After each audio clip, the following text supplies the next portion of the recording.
Hey, good evening, everybody. This is Stacy Rogers, your grassroots Republican candidate for governor of Kansas. And I wanted to take a moment to talk about the Grain Belt and the current moratorium on wind energy in the Flint Hills. So, as your governor, I will continue the moratorium on the Flint Hills area for wind energy. And also, I wanted to take a minute to talk about the Grain Belt and the progress on that. So the Grain Belt Express recently lost. President Trump cut the $5 billion loan to the Grain Belt and also said that federal funds or federal eminent domain could not be used to accomplish it. The company then responded and said, we're going to continue anyways.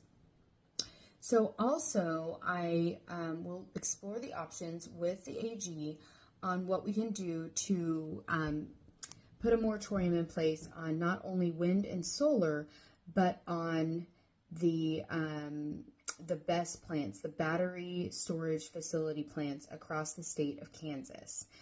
So that means, and it would not affect the individual person from putting solar or wind on their property, but it would keep it out of our farmland. I think that our farmland is being threatened by these wind and solar farms that are attempting to go in, as well as our smaller communities being approached by these battery storage facilities. And so I think that we've learned, so back in the early 2000s, I was on a city council, and wind energy was sold to us as the best thing ever.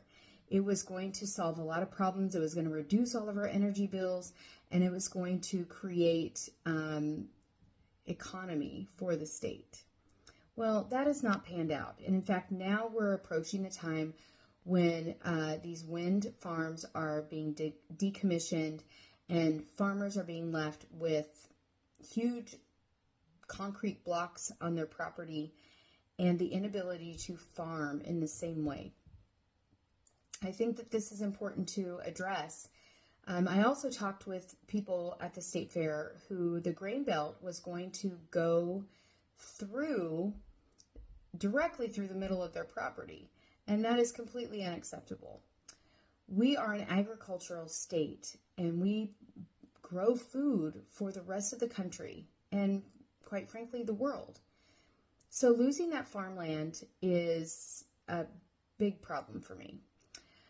Whenever somebody wants to lease your land and not buy it outright for a specific amount of time, I think that should be a red flag, especially when they're wanting to lease it for hundreds of thousands or millions of dollars more than what it would cost if they bought it outright. That should immediately raise a red flag and make you ask questions about what they know that you don't.